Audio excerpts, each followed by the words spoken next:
British গণমাধ্যমে আবারও শিরোনাম হলেন বাংলাদেশের ক্ষমতাচ্যুত প্রধানমন্ত্রী শেখ হাসিনার বোন শেখ রেহনার মেয়ে টিউলিপ সিদ্দিক। যুক্তরাজ্যের ক্ষমতাসীন দল লেবার পার্টির এই মন্ত্রীর বিরুদ্ধে আব্দুল মোতালিব নামে একজন আবাসন ব্যবসায়ীর কাছ থেকে ফ্ল্যাট উপহার নেওয়ার অভিযোগ উঠেছে।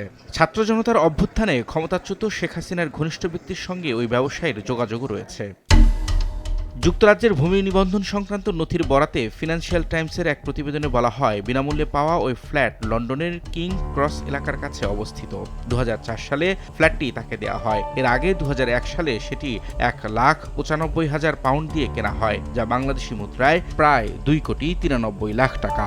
যদিও ফ্ল্যাটটির বর্তমান দাম নথিতে উল্লেখ করা হয়নি, তবে একই ভবনের আরেকটি ফ্ল্যাট গত আগস্টে ৬,৫০,০০০ পাউন্ডে বিক্রি হয় বাংলাদেশি মুদ্রায়, যার মূল্য প্রায় ৯,৮০,০০,০০০। যুক্তরাজ্যের ভোটার নিবন্ধন সংশ্লিষ্ট নথি থেকে জানা গেছে, প্রায় ২ দশক ধরে কিংস ক্রসের ওই ফ্ল্যাটে বসবাস করতেন টিউলিপ সিদ্দিক। এরপর বেশ কয়েক বছর সেখানে তার ভাই বোনেরা ছিলেন। পার্লামেন্টের সদস্য হিসেবে টিউলিপের দাখিল করা আর্থিক বিবরণীতে দুটি ফ্ল্যাট থেকে ভাড়া পাওয়ার কথা উল্লেখ করা হয়েছে।